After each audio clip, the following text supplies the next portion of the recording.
No one knows exactly where Rocky Marquez is hiding, but it's clear the man facing federal drug and money laundering charges doesn't like spending time behind bars. But first, a dangerous criminal is on the loose. Last month, Marquez pretended to be an inmate scheduled for release and walked right out of a Michigan jail. He pulled the same trick at the Lower Buckeye Jail in May. The ABC 15 investigators obtained internal records showing simple security precautions in place to prevent an escape failed. No, that's not acceptable. And we can do better, and we will do better. Hours before Marquez walked out of the jail using someone else's identity, records show officers questioned whether they were processing the correct inmate for release.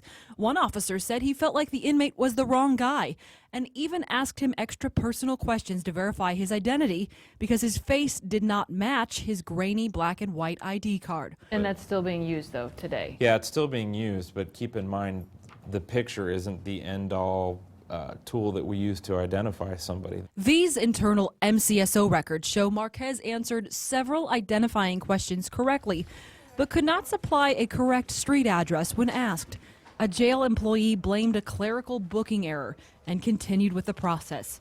Eventually, an officer eyeballed Marquez's thumbprints, comparing them with a low-quality print of the real inmate scheduled for release.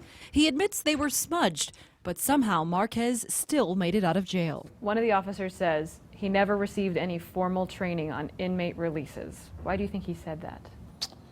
I'm sure if he said that, it's because he maybe did not receive formal training. MCSO Deputy Chief Brian Lee says jail supervisors now receive formal training on how to electronically compare fingerprints and be more aware of the possibility of human error. Lee says jail personnel process 130,000 inmates a year and admits mistakes are bound to happen. And we're pretty close to implementing state-of-the-art technology that we believe will take that human error aspect out of it. Do you think the jail is secure enough to prevent someone else from breaking out? Of course I think that, but like I said, we are always working to improve certain situations, and they're always working on new methods to get around us. Lee wouldn't tell me the exact timeline for the new biometric technology at the jail, but we will be following up with him because he says it's supposed to be soon. Meanwhile, we've also learned that a supervisor in this case received a written reprimand for his actions. I'm investigator Lori J. Leha, ABC 15 News. 3 inmates escaped